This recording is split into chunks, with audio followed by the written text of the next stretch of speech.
di sini sebagai pegiat Germas, jadi beberapa slide akan saya tampilkan terkait dengan foto-foto pengalaman saya di masyarakat. Tadi saya katakan bahwa Germas, Gerakan Masyarakat Hidup Sehat, itu patternnya adalah cerdik. C-nya apa? E-nya?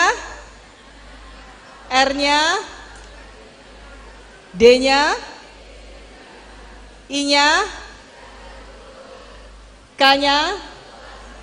Oke, saya tanya. Berarti sudah ahli semua.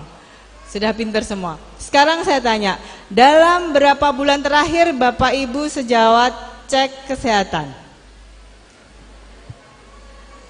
Dalam 1 minggu terakhir berapa kali aktivitas fisik? So, saya aktivitas fisik, Bu, saya nyapu, ngepel, nimbo gitu ya. Bukan itu yang diharapkan WHO, bahwa aktivitas fisik ya aktivitas fisik gitu. Ini adalah hasil beberapa penelitian bagaimana cek rutin itu berkaitan dengan hipertensi. Penelitian ini adalah penelitian blood pressure check and diagnosis hipertensi, baik dia di klinik, rumah, kios maupun 20 jam puskesling ya. Menunjukkan bahwa BP check, blood pressure check itu menunjukkan bisa mencegah kematian dan cacat dini karena mereka lebih warning ya, early warning terhadap angka-angka di hipertensi ceknya. Kemudian di antara petugas kesehatan sendiri bagaimana? Ternyata di antara petugas kesehatan ini ada yang dia petugas kesehatan atau semuanya health profesional? Ya, 44% hipertensi berkaitan dengan stres. Sudah yakin bahwa stres berkaitan dengan hipertensi? Entah itu stres pekerjaan, mau akreditasi rumah sakit, akreditasi puskesmas, belum lagi konflik di keluarga, suami, istri, anak, dan sebagainya. Dan berkaitan dengan kurangnya olahraga, ya, 40%. Kemudian obesity 20%. Tidak teratur mengikuti tindak lanjut setelah diketahui hipertensi. Ini health profesional loh. Kita ya, keluarga kita. Tidak patuh dan pria lebih dominan. Jadi sebenarnya tadi genetik unmodifiable factor termasuk jenis kelamin, tidak ada pola yang khusus antara laki-laki dan perempuan. Umur juga tidak ada pola yang khusus, tetapi bahwa semakin bertambahnya umur, semakin resikonya terkena hipertensi semakin tinggi. Pada perempuan yang menopause, risiko hipertensinya lebih tinggi. Jadi sejawat kesehatan, ya, sejawat kesehatan, kita dan mungkin selingkungan, bahwa stres berkaitan dengan hipertensi sebanyak 44%, kurang olahraga 36%, obesity 20% dan lainnya tidak patuh. Itu petugas kesehatan loh ya. Bagaimana masyarakat awam? Ayo kita lakukan germas gitu. Dan kita nggak melakukan itu. Cigarette smoking and hypertension, bahwa merokok akut ini menyebabkan hipertensi dengan menstimulasi sistem saraf simpatik dan menyebabkan kekakuan arteri. Second hand smoking, passive smoker maksud saya, itu punya peluang untuk menerima toksin lebih banyak daripada aktif smoker. Baru saja kemarin saya melakukan posbindu di mohon maaf teman-teman kita yang di tentara. Ternyata memang tidak ada pemeriksaan yang rutin, adanya 1 tahun sekali, itu pun ketika event-event tertentu mau turun ke lapangan. Ada seorang bapak-bapak, dia merokok 1 hari 16 batang. Ya, di sana rata-rata perokok. Rata-rata perokok. Tidak mempan lagi tuh kalau dinasehati bahwa dampak rokok itu kanker gini-gini, nggak akan mempan. Pertanyaan saya waktu itu hanya satu. Bapak punya anak? Punya. Kelas berapa sekarang? SD. Kalau terjadi sesuatu sama bapak, siapa yang akan membiayai? Dia diem. Mudah-mudahan pertanyaan saya cukup untuk mereminder mereka agar mereka berhenti merokok. Tapi sayangnya environment di sana itu juga semua perokok, sehingga yang tidak merokok pun menjadi passive smoker. Ada satu bapak-bapak waktu itu pakai baju tentara lengkap. Bapak merokok? Tidak. Bapak passive smoker? Itu dia, Bu. Saya susahnya di situ. Teman-teman saya semua merokok, jadi saya harus menyingkir atau saya tetap di situ karena saya harus menyelesaikan pekerjaan. Nah, PR kita adalah selanjutnya edukasi dan KTR, free smoke area khusus di sana, ya, khusus di sana. Karena memang sepertinya belum tersentuh untuk seperti itu.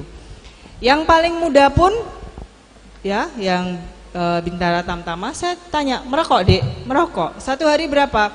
Ya nggak banyak kok. Nggak banyaknya itu berapa? Kadang 6, kadang 8, kadang 10. Oh itu nggak banyak ya.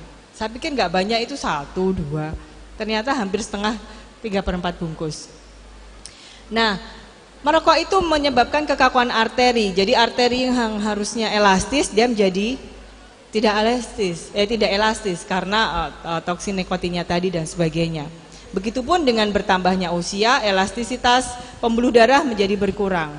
Ya, sehingga kenapa tekanan itu lebih banyak dirasakan atau tercetus pada penduduk yang lebih tua. Karena itu tadi bahwa secara fisiologis normal pembuluh darah kita sudah mengalami penurunan elastisitas.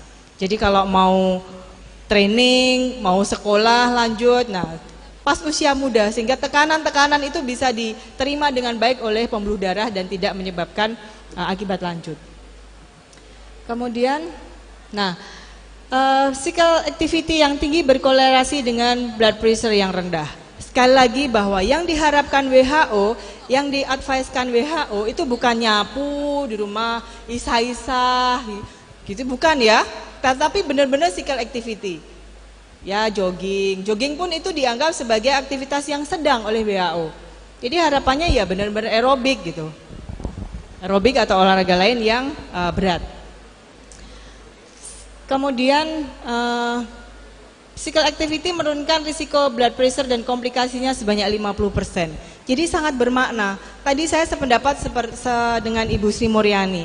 Saya itu hipertensi misalnya kata beliau ya. Tapi saya nggak minum obat karena saya lebih senang melakukan physical activity. Ya.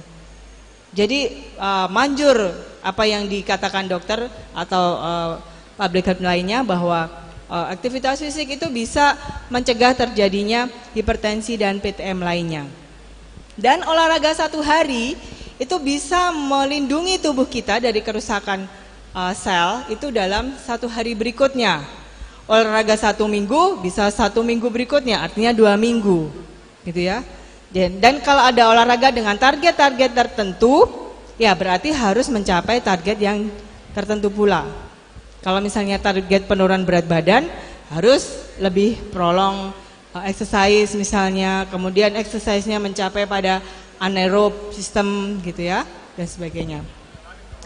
Dan aktivitas fisik menghemat biaya farmasi sebesar 125 USD per orang dan menghemat biaya total kesehatan 4 kalinya atau 5 kalinya.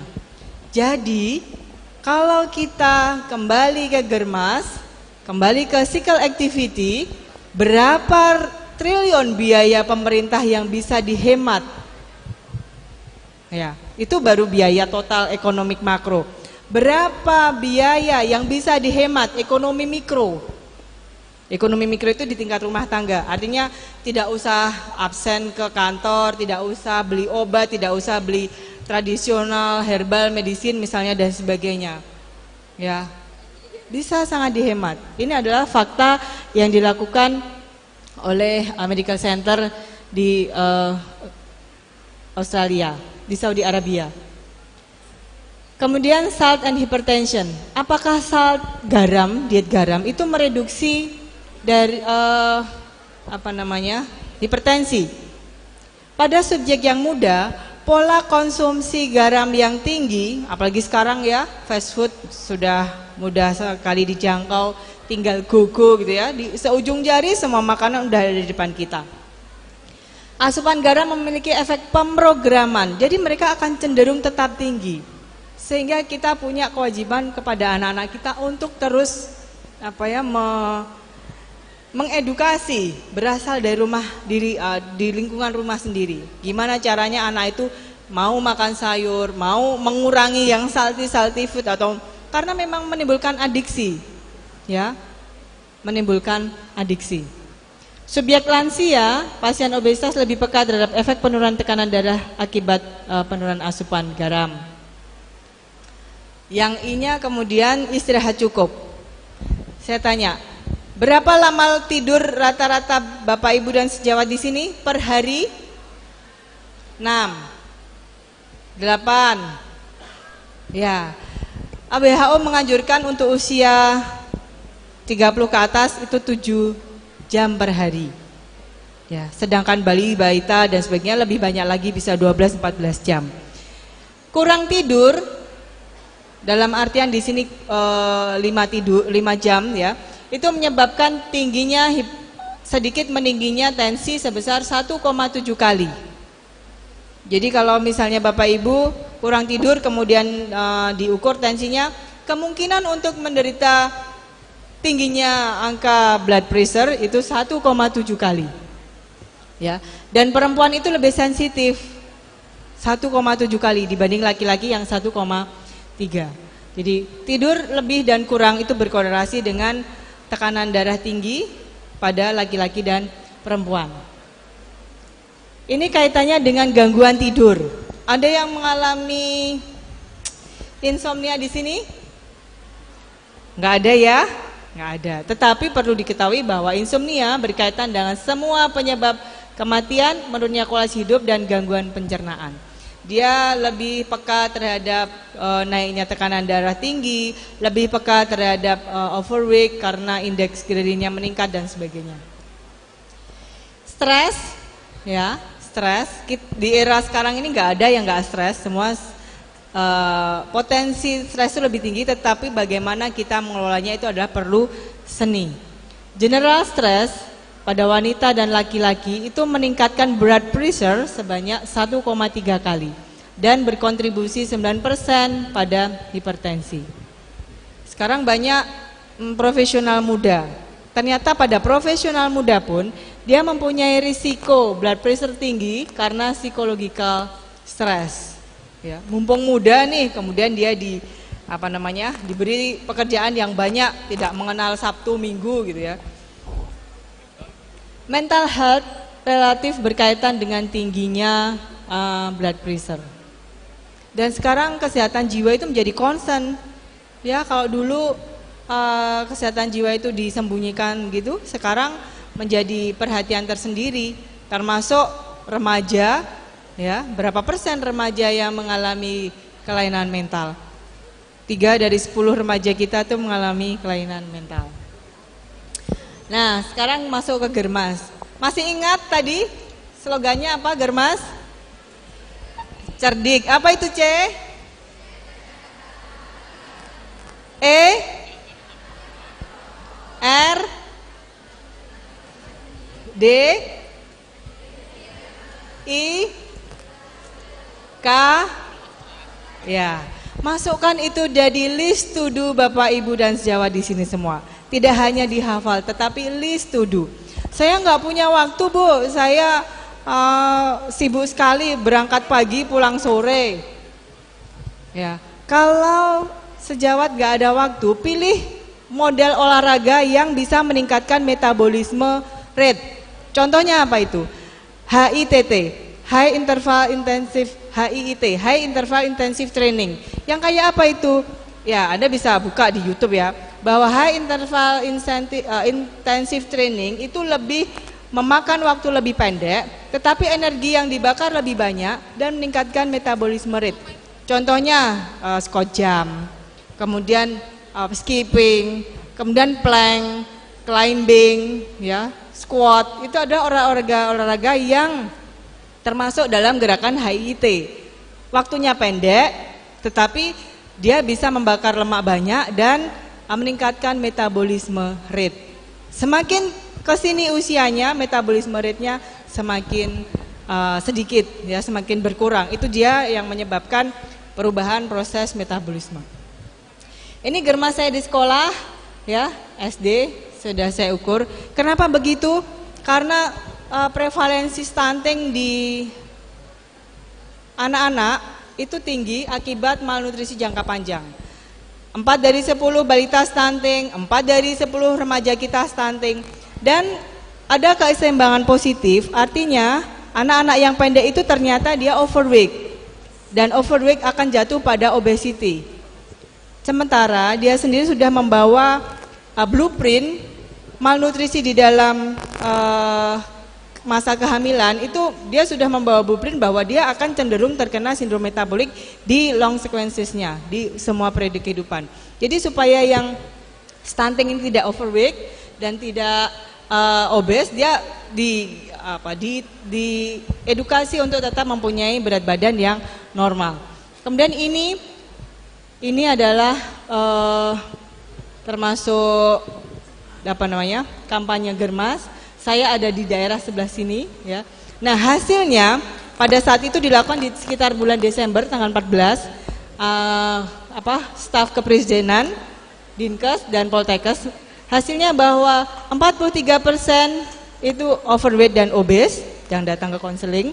Kemudian 26% stunting, yang hipertensi dan prehipertensi itu sekitar 36%. Sehingga hasilnya nggak jauh-jauh dari Riskesdas dan yang baik di DIY maupun di Indonesia. Nah, ini di UNY, kemudian ini di masyarakat, ya. Kemudian ini health promoting working place yang kemudian barusan saya rintis. Saya melakukan inisiasi posbindu di 2 institusi yang belum ada posbindunya, yaitu di Polda dan di Batalion. Dan memang beliau di institusi ini tidak terdengar posbindu seperti kalau di Kemenkes itu terdengar, tapi sekedar terdengar dan mungkin tidak dilakukan gitu.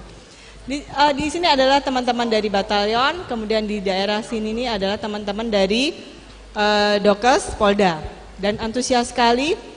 Ini adalah pelaksanaannya.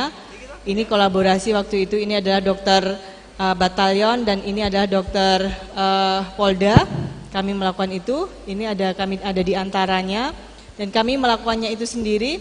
Hasilnya, yang penting hasilnya kan, bahwa pre-DM dan DM 21%, prehipertensi dan hipertensi tinggi ya, hampir 50%. Kolesterol tinggi 53%, obes sentral laki-laki perempuan. Jadi Ibu tinggal 3 menit lagi. Ya, sudah hampir selesai. Obes sentral itu diukur dengan lingkar pinggang, pada laki-laki itu batasnya 90 cm, pada wanita 80 cm. Itu lebih memberikan efek yang berbahaya daripada obes general. Ya, kalau IMT itu kan hanya proporsi tinggi berat, tetapi kalau obes sentral itu lebih menggambarkan gangguan atau potensi gangguan sindrom metabolik. Ayo cerdik lawan hipertensi. Setuju? Ayo katakan, ayo cerdik lawan hipertensi. Sekali lagi. Oke, demikian presentasi saya. Silakan kami kembalikan kepada moderator.